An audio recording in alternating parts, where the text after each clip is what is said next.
Tempe mendoan enak dan praktis. Yuk kita bikin. Haluskan dulu semua bahan bumbu halus pakai chopper Ideal Life tipe IL219S.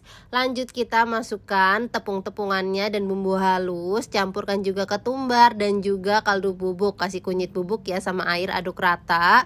Kalau udah aku kasih daun kucai, aduk rata kembali. Lanjut siapkan kompor induksi Ideal Life tipe IL201A.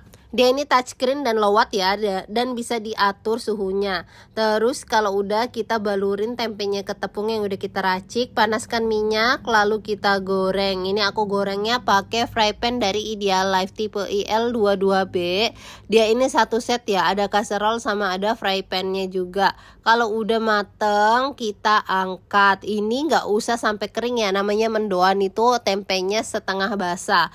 Rasanya enak banget, bisa buat temen makan ataupun buat cemilan. Jadi deh siap disajikan bersama cabai rawit ataupun pakai sambal kecap. Ini rasanya enak dan bikinnya super gampang. All cookware di video aku beli di Ideal Life. Kalian bisa cek IG-nya ataupun Shopee-nya ya. Yuk cobain bikin juga di rumah moms.